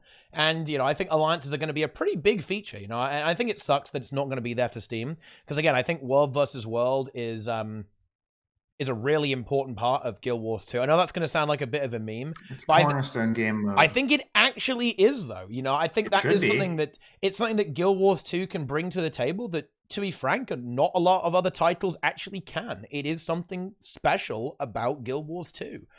Delivering that experience, this massive kind of large-scale world, PvP, right, is really, really cool.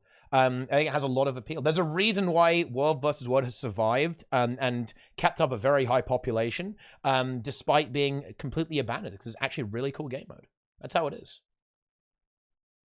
Yeah, all we need is a fractal now, right? Like 700 days since Sunqua Peak. Ooh, that doesn't read well, does it? Ooh, If only we had a new fractal, gamers. Have to enjoy your new instability. As long as it's as good as the one with like the pirates and the Siren's Reef, yeah? Yeah. Everyone loves Siren's Reef. I've never done that fractal. Literally never done it. Don't want to do it. Will never do it. Casual gamer. I'll do it if someone sends me a chat confusion. I'll do it. Wow. That's what it would take. There will be a fractal soon. Actually, an Aurelium. I'll do it for an Aurelium. That way you're getting a bargain. Yeah. That is a bargain. I once dropped an Aurelium. I once dropped it, and then I didn't realize it till like the day after. It's like cleaning my inventory, and I was like, wait, what's that? I have never... I never even do Heart of Thorns. I've never got an infusion drop. Ever. That sucks.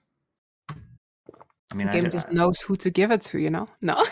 I just got my first actual drop of I got the bee from the chests. Yeah. I have to say, I love Queen's Pavilion. It's the only good festival content. Really? What do you like about it? I like the fact that you can watch Peepos feed to Liadri. It's like watching the frog, but like even funnier, because you see people go again and again and again, and they get no better. They just insta feed to the first thing. It's so good to watch. And then every so often, like you hear horns go off and you fly down and you tag a boss and you get like 18 champ bags. And then you go right back up to watching the people feeding. It's a good system. I love it. It's not toxic. That's how it was designed to be done. Yeah, that is true. Like it was designed to be a spectator sport, right? You watch the other players go for it. And there's even an announcer who like trolls you, who BMs, like low-key BMs. Yeah, they're like, it's not looking good, right? You're running out of time. We've seen this talenter before. Yeah. It's big. Yeah. It is a bit annoying actually to do, because you have to wait a long time to actually like get multiple attempts, and it's pretty brutal, to be honest. It's intense. Toriosa wins a lot. Toriosa is a threat, right? Like he's very strong. Toriosa I'm actually really sad there's no achievement for that. Like Toriosa all gambits. That's actual good content. Huge content. There is this one achievement that I do not get frustrated very fast. I'm always having fun, having a good time.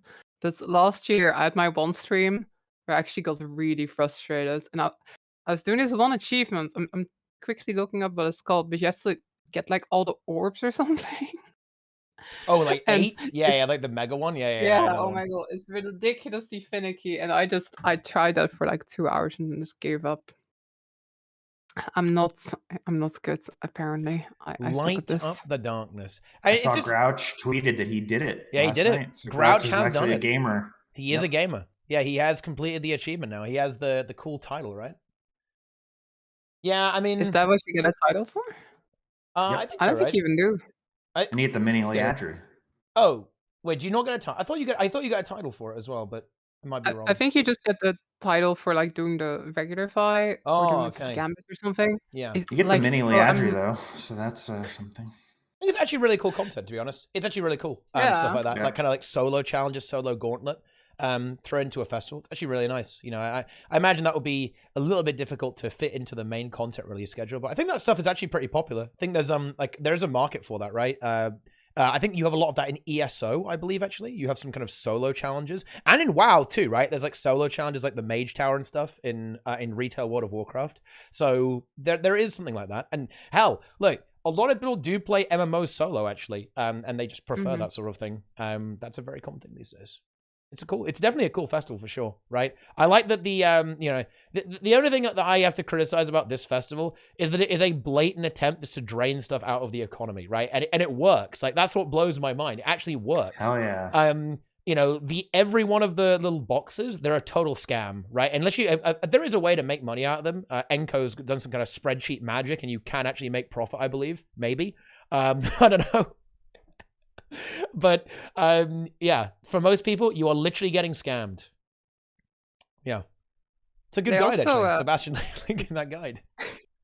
They did this boat race, which was genuinely some of the most fun I've had with the game in like a couple of weeks. Like they made this race, and you gotta get on your boat and gotta get through all the checkpoints.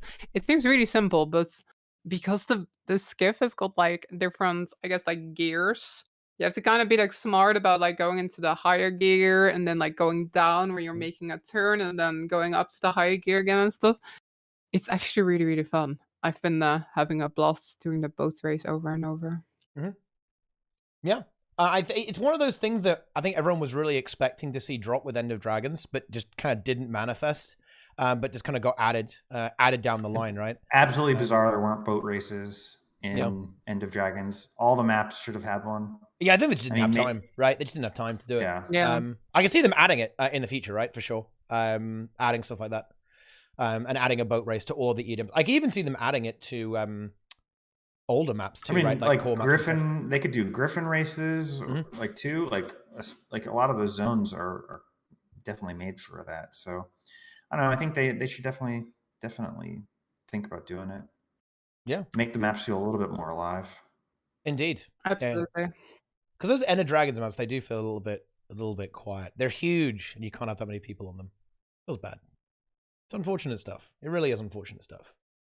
Weirdly enough, for a tea time, I think we're actually kind of approaching the end here. I think we've covered a lot of the stuff that actually happened this time around. Okay, you got through these. We're going through at breakneck speed. We're just too fast. We're insane right now. This is wild. Efficiency. Yeah, we are very efficient. We're extremely efficient, and honestly, I love to see it. Right? Like sometimes tea time is 3 hours. That's probably too much. Sometimes it's even 4 hours. I think the longest tea time of all time was actually like 4.5 hours long. Wow. Oh my gosh. Yeah. Well, then I guess it's time for me to make some call outs to extend this one a little bit. Really? Yeah. I mean, who are you calling? First, I'm going to call out Boots, World of Enders. Okay. Yeah. He's a trader. Wait. Who no longer comes on this show. Wow. And goes on rival podcasts. Yep.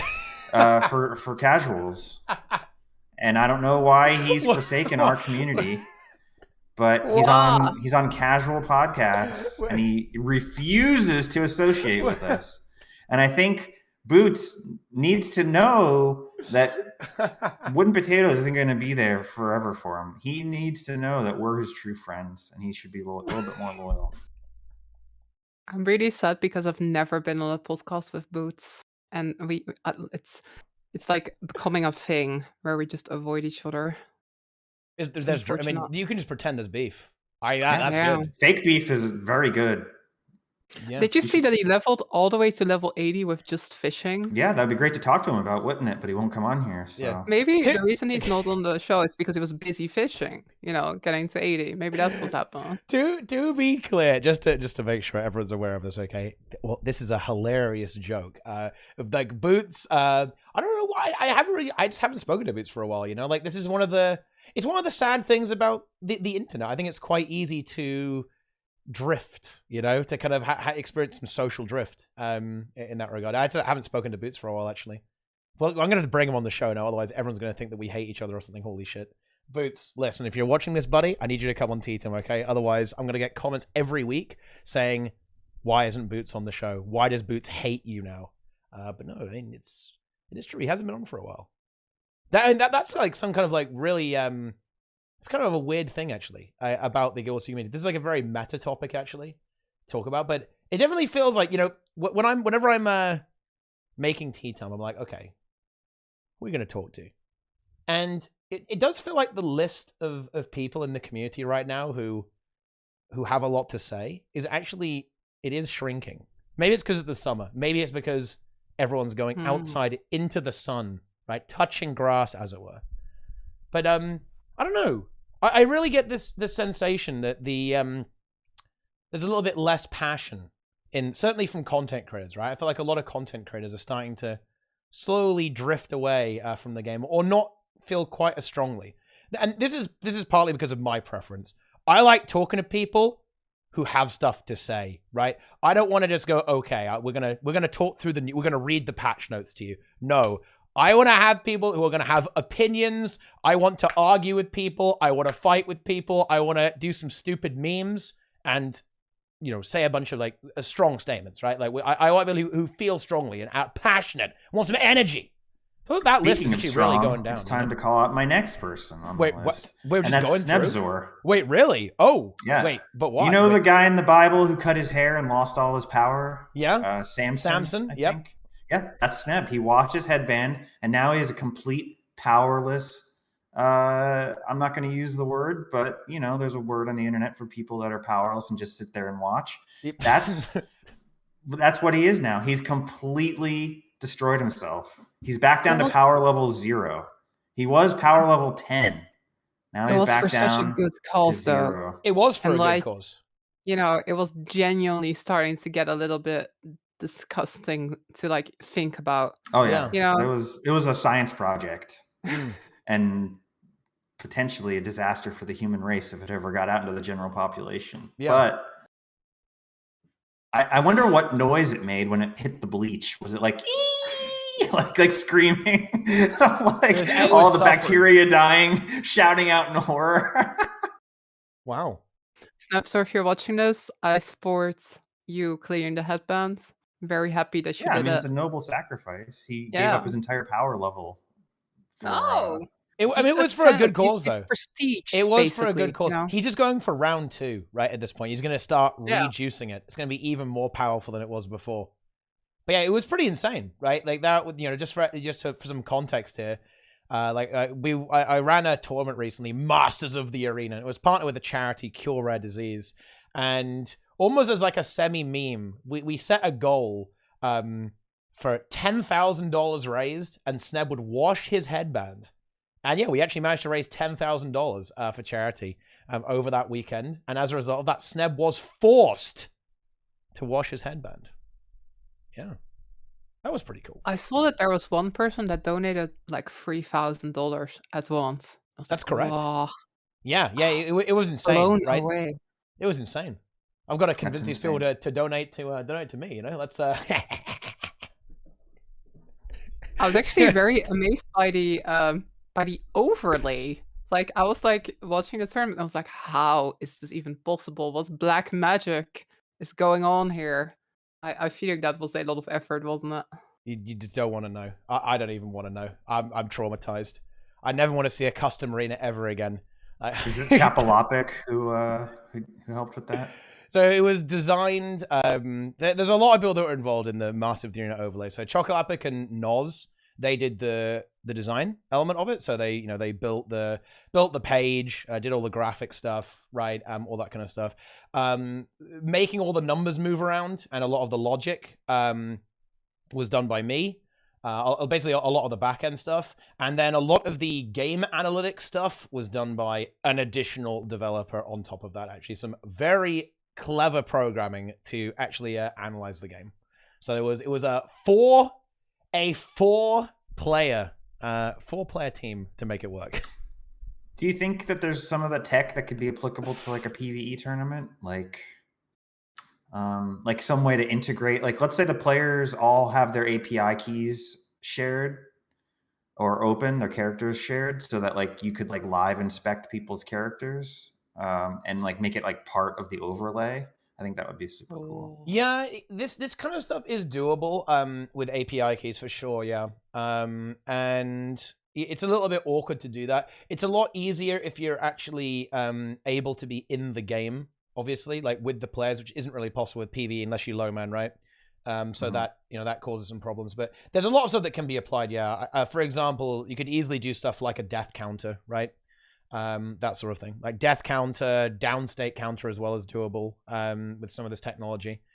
Even looking at a stream, you could still do that, right? Well, maybe it depends what's visible, right? Because it's just looking at the game. But yeah, Master of the Arena was pretty good. It was pretty good tournament, actually. I was very happy with it. The overlay was good. The production value was good. I did get ill after it now, which that's definitely a downside. The disease has me. Do not worry. It's not anything bad, but, I have been infected. Unlucky. But other than that, yeah, it went off very, very well, actually. I'm very happy with the way things are going, actually, with a lot of the community stuff, a lot of the Hardstuck stuff. It is pretty good. I'm a fan, actually. I hope to do a lot more in the future. I want to do a lot more community-focused stuff, actually. I'm hoping to... The goal is to do this before and during the Steam release, actually, is to do care kits for new players in yes. Definitely some of that. Yeah, I'm gonna try and have like a lot of I'm gonna be in the starter areas. I'm gonna have like as many people as possible in the starter areas, helping people out and showing people the ropes a little bit. But also I want to this is a topic actually that here we go. Like I've scrabbled for some content here. Now I've found it. Like in my opinion, the biggest problem that faces Guild Wars 2 right now, and this is every game mode, actually. Every single game mode, not just like, super try-hard raids. Open world, PvP, world versus world, raids, fractals, whatever. The really big thing is there are not enough leaders. People are very passive in this game, and they'll sit around and wait for someone else to take the initiative. I think that is actually one of the things that genuinely holds the game back the most and makes the game appear a lot deader than it actually is. Specifically, it's really weird to me that I can open the LFG and look at End of Dragons maps and only see like 1 or 2 groups, or 0 sometimes. Like if I'm looking at Dragon's End, I might see 0 groups.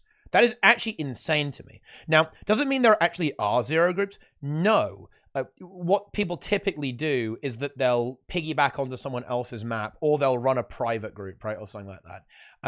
But I think one of the really big issues that the game is facing is that there aren't enough people who feel confident to actually lead an open world map, who feel confident to make a squad for a raid or for a strike mission or for a fractal, or to lead in world versus world, right? So that people know what's going on. There's like a tag up, or make a group for an automated tournament or something like that and get people together actively.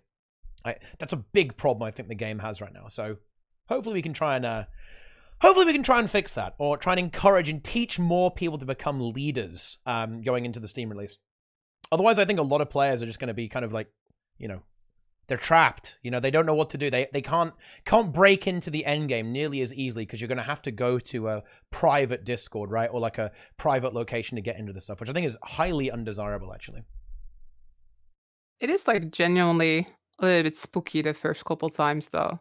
I remember that I used to just never command like metas and stuff because I would be like, oh, what if I do something wrong? And then it's like, maybe like 49 people in my squad and maybe some people yell at me or something. But when I started streaming, I started getting into commanding a bit more. I was like, hey, I want to do something with my viewers. And genuinely, I've even commanded World vs. World. I'm like rank 200, or like level 200. I'm like not good at World vs. World, but I find that usually people are just happy that there's a commander, even if the commander isn't commanding perfectly. I think it's definitely mostly a thing where it's just, it's a bit spooky to be the person with the commander tag, right? And people assume you know what you're doing. But yeah, genuinely, for me, I found that it's not nearly as bad as I thought. Once I got over that barrier where I was like, hey, I can tag up and make things happen. I found that most people are, like I said, just happy that there's a commander at all. Yeah, I get backseated a lot, so my experience is different. Like, if I'm running a meta train and we're at Octovine, the people are so programmed to thinking that you go to Death Branded Shatter after, like, because that's like what everyone does, that if you say we're not going to Death Branded Shatter, you'll get multiple people in squad chat who are like, why not? Why not? Why can't we go to Death Branded Shatter? Why aren't we going there? Why are we doing this instead? Blah, blah, blah. Like, they are so, like, if you change the order, they will flip out on you. And that's been my experience.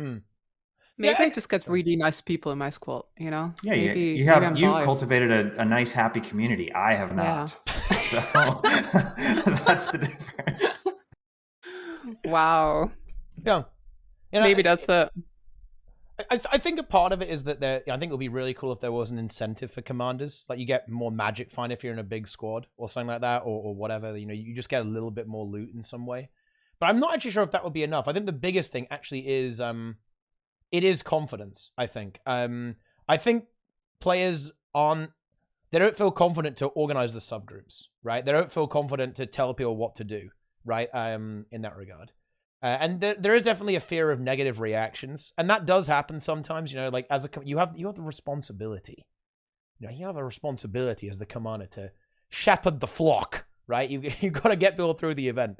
But we certainly need more people to take the plunge, in my opinion. I genuinely think it's one of the biggest things holding the game back. And helping players get into that content is there isn't enough leadership. It's why you see other games implement stuff like auto group makers, right? Because I presume those games also experience issues there, is that players won't get into raids or dungeons or whatever if they have to make the first move. It's a little bit harder to do that in Guild Wars 2. You can do it for like really easy content. Maybe the normal mode strikes in Ender Dragons, you could have an auto group finder for, but certainly not for even Harvest Temple normal mode, right? You're not going to want to do that. It's going to cause... Doing that with like a totally random set of players, that may be an issue, right? I mean, I think if you really want to look at what auto group finder looks like, I would play the Freezy boss in Winter's Day. A lot of people always say, make auto group finder. That would be so sick. Wouldn't that just be the coolest thing ever? And to everyone who says that, play Freezy public mode, and you will understand why this is a not so good idea, right?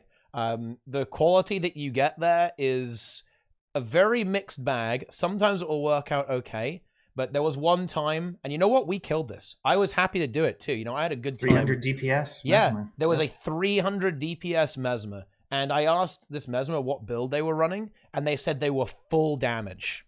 300 DPS. They were full DPS. That's what you're gonna get. You know, and that's not even the player's fault, by the way. I don't want to turn this into like a flame fest. It's very much the other direction. It's just that the player just lacked knowledge, right? And didn't have the information required to really get into content like that, right? I mean, maybe it's okay in Freezy, but obviously if you're going to get into a strike mission, you're going to want to, you know, like have a little bit of an understanding on how the game actually works, right? Before you get into that. Otherwise, you're going to have a lot of difficulties. It's going to get toxic. They didn't know, right? And as a result of that, I mean, it took like 20 minutes to kill Freezy, but you know what? We did get there in the end. That's what's important. Hell yeah. I like Freezy. You know, I think I've been the 300 DPS Mesmer at some point in my career. So yeah, just take like it's such a thing. In Final Fantasy XIV, I've been thinking about that game a lot recently. The reason that a group maker works really well in that game is, first of all, they don't have the really harsh content in there. It's only like the slightly more straightforward content. But people don't like in that game, everyone just gets a good build, basically. Like, there's not a lot of freedom in how you build your characters. So pretty much everyone is like sort of like almost like set in the right direction a little bit. In Guild 2, that's a lot harder, you know, especially if you're new to the game. It's like a million ways you can build your character. There's a million ways you could make a kind of not so great build, unfortunately. And that I is think why. that's the main thing, just holding that back, right? It's not even that people aren't trying, even, but you kind of need a little bit. You need some resources. You gotta find yourself a nice build website or something. Good call. Guild is a Hardstuck.gg. complicated game. Great Hardstuck.gg. I've been using that raid guides a lot during my raid trainings. I've been like, hey, I want to like show you this mechanic. Let me just show this fancy animation that's on Hardstuck.gg.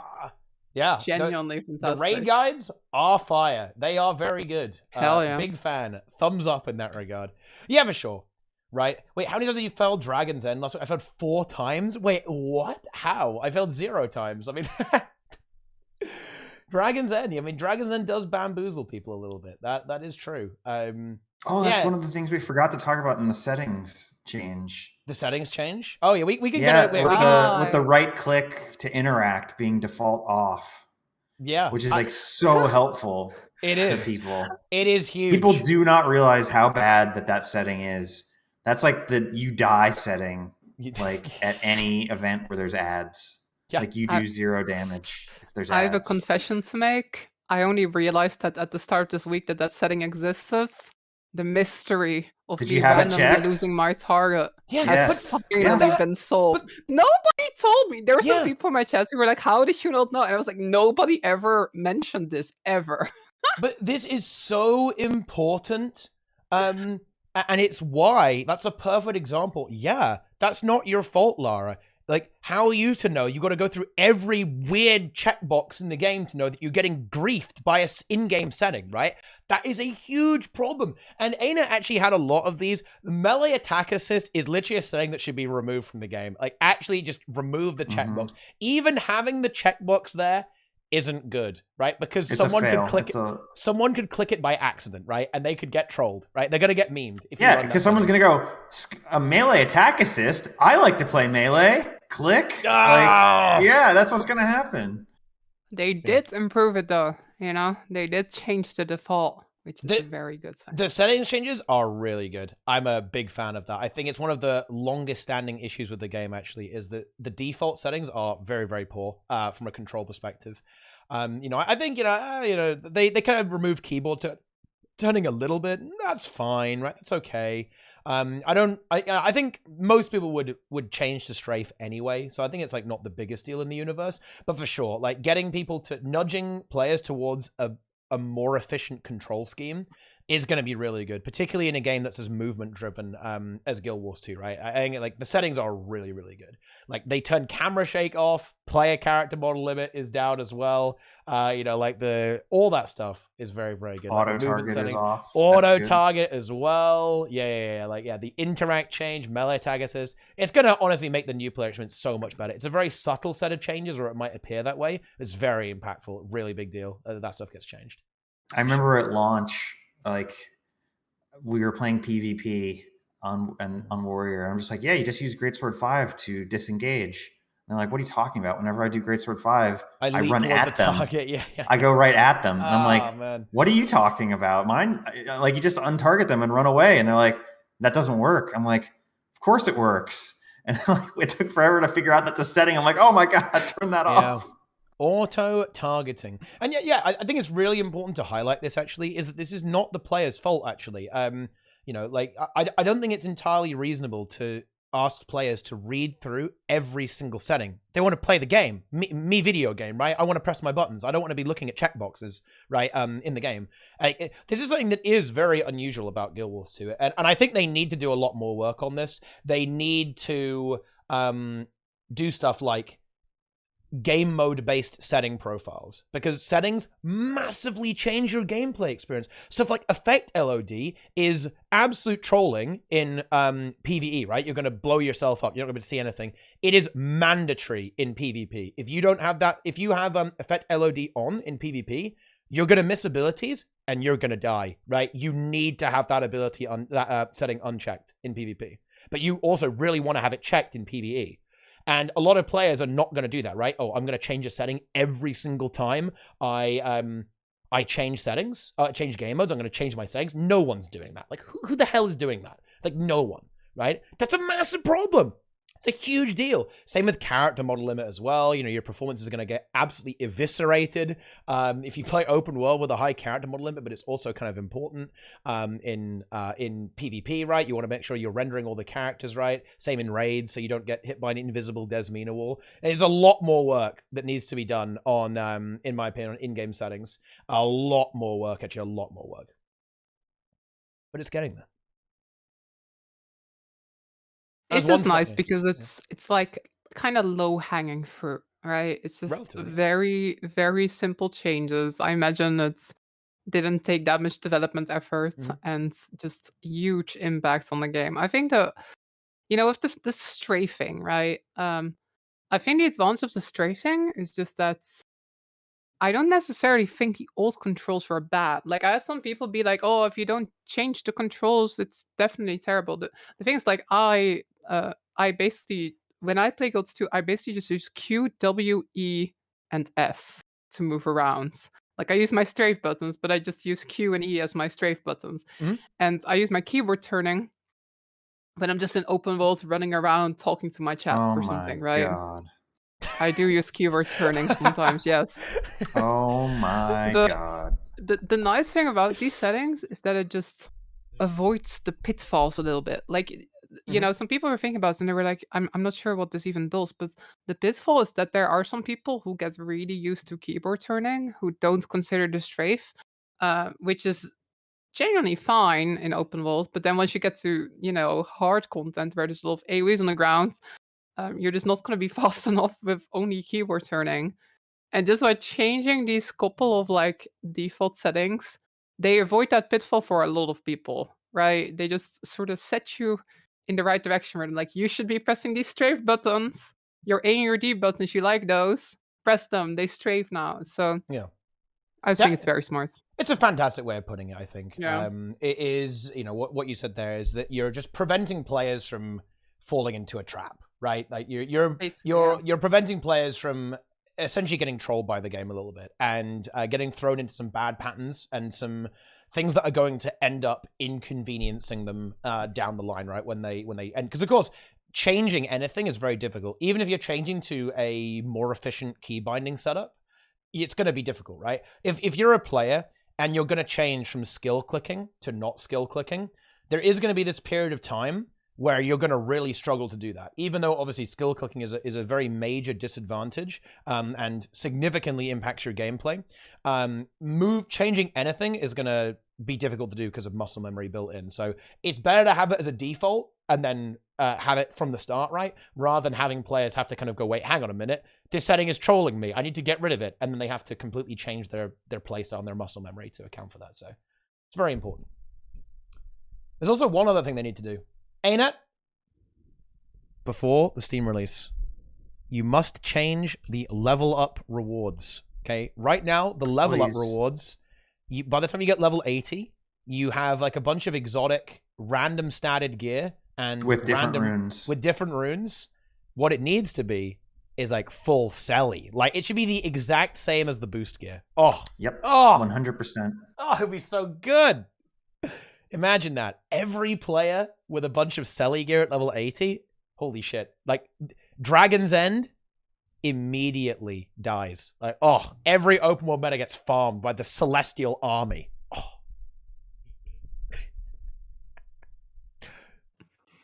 That's big.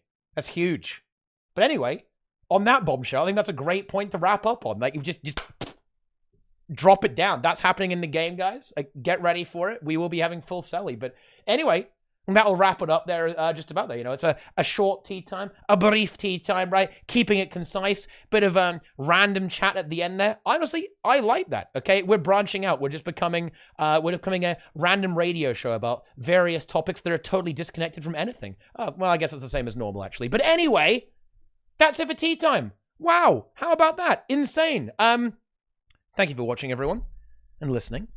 Let us know what you think in the comments. And of course, thank you to my wonderful guests. If you want to learn a little bit more about them, boom, ! Hosts in the chat, and the bot will hopefully recognize who is actually on the show right now. And it will link all of their social media. It's just like magic. It's basically the same as the Motor Overlay. In fact, it's better than the Motor Overlay. Wow, insane, incredible technology. But anyway, that'll just about kind of wrap things up for now. Thank you very much indeed. And well, it's time to do some outroductions here. Outroductions indeed. Nike, he is the outcast, the rebel, the unchained. What's going on these days? These days, I'm making some YouTube content for Guild Wars 2, and mostly streaming Zwift. So if you want to see me get hot and sweaty, if that's your thing, you can come check out my Zwift streams.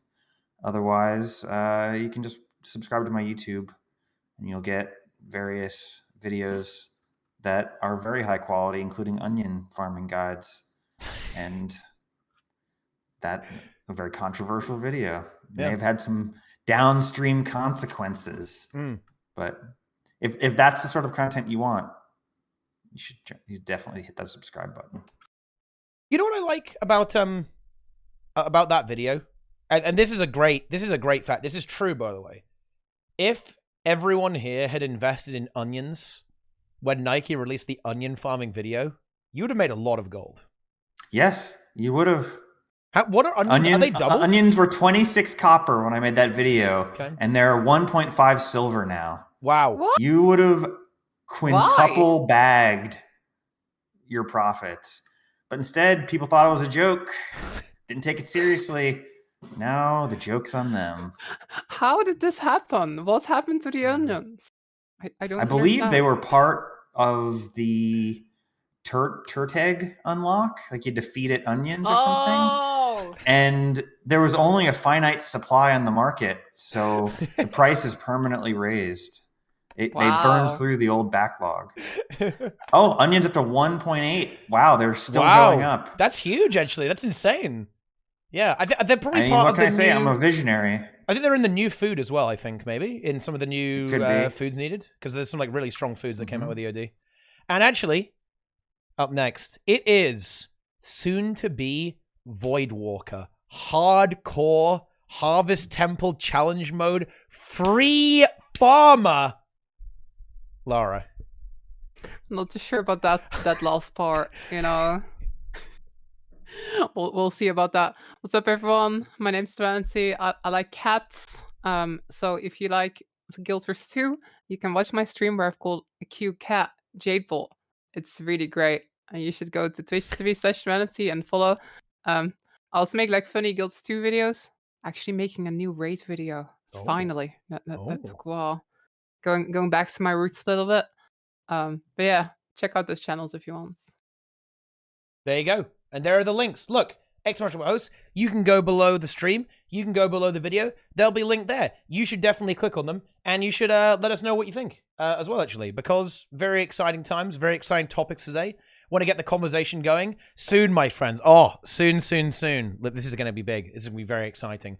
I am going to cleanse my personal Discord. It will become a bastion for debate and conversation about Guild Wars 2.